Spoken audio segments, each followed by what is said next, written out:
Hey everyone! Welcome to my channel. Today, pag-uusapan natin ang real estate cold calling at paano ba siya gumagana as a virtual assistant.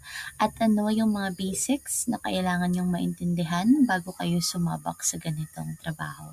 So, alam ko na marami sa inyo ang nag-aim na makapag-start, na makapag-work from home because of course, it's really much better working from home unlike going to your job, having to go through those traffic na nakaka-stress, and a lot more other reason why everybody or somebody wants to work as a virtual assistant or working from home. So, kung gusto niyo maging VA sa real estate, ito yung isa sa mga pinaka-common na task na ginagawa, kaya dapat clear sa inyo yung proseso. So, again, welcome. I know you are aiming to start your virtual assistant journey. So, let's talk about cold calling. So, ano nga ba yung cold calling? Cold calling is simply reaching out to property owners. So, meaning tatawag ka sa mga leads o mga homeowner na hindi pa sigurado kung interesado ba sila. Basically, ikaw yung frontliner ng real estate investor or agent. Ang goal mo is simple lang, kausapin mo yung homeowner, build a rapport, i-check kung interesado ba sila na ibenta yung property nila at kung interesado sila, kayo yung mga magve-verify ng details sa property like magkano ba yung price or how much are they looking to sell their property, just a rough ballpark figure, and what is their motivation to sell? Ano ba yung rason at gusto nila or nag-iisip-isip sila na ibenta yung property nila? And kung meron bang mga bagay na na-renovate sa property nila recently or meron ba silang alam na bagay na kailangang i-renovate or ayusin sa property nila bago nila ibenta yon. So, usually, alam nila yon. Especially yung roof. Kasi yung roof is one of the expensive na kailangan talagang gastusan at i-verify. So, yun yung mga information na ika-clarify nyo sa mga homeowner na tatawagan nyo. So, you can either work for a US business or a UK business or an Australian business, depende sa magiging client nyo in the future. So, yun yung pinaka-goal nyo ang tawagan sila. So, when you start your day, you will be dialing the lead. Either you have a manual dialer like, let's say, telepono na gagamitin nyo para tawagan sila. Mostly, CRM yung tawag doon ng mga client. Either the client will be the one to provide them. So, meron ding tinatawag na auto dialer kung saan yung system na yung automatically magda-dial. Hindi na kailangan manually input yung phone number ng homeowner na tatawagan nyo. So, for example, nag-dial na kayo for today. Sasabihin nyo, "Hi, my name is Anna, calling on behalf of XYZ Home Buyers. How are you today?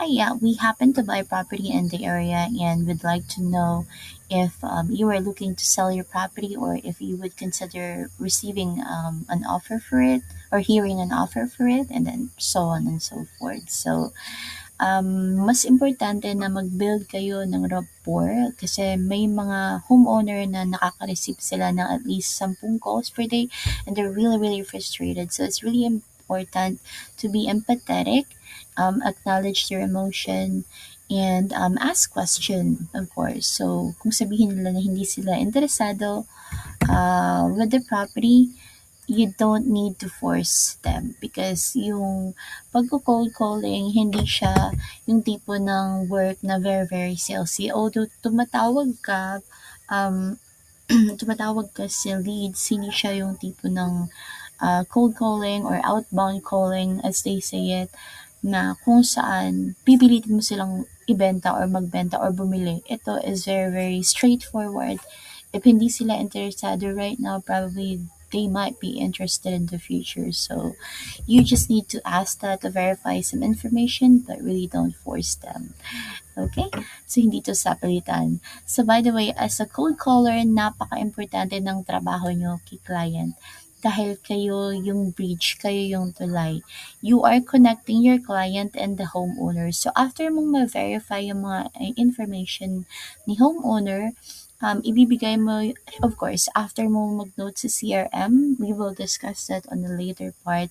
But after mo mag-note sa CRM, isasend mo yung information mo sa boss mo or sa client, and then sila na yung tatawag kung worth it pa, sila na yung mag-check ng property, and then sila na rin yung mag-close ng deal.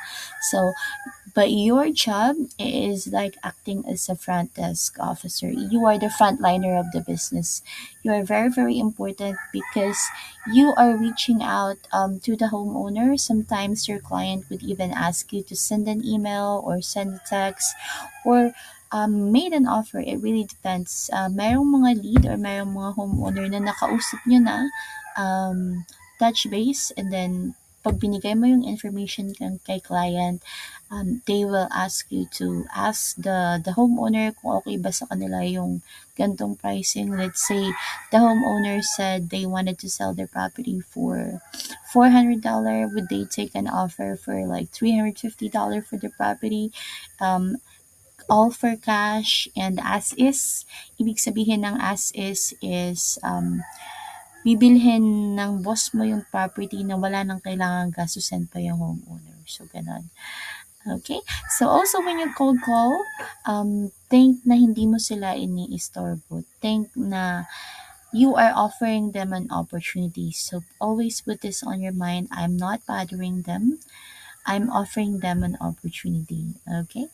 Because totoo yun.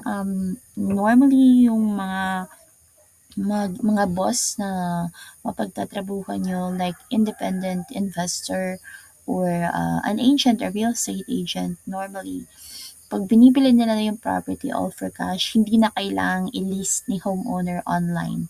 Hindi na nila kailangang i-list yung property nila online kasi normally, pag ibibenta nila yung property nila, i-renovate pa nila, i-list nila online, babayaran nila yung agent na mag-release ng property nila. Minsan 2 to 3 months na wala pang ring nakakabili ng property nila. Ang dami-dami na nilang nagagastos. So, yun ang isa sa mga reason kung bakit pwede mo siyang, you can be someone who could offer them an opportunity and mas magiging easy sa kanila yung buhay. Okay? And always smile.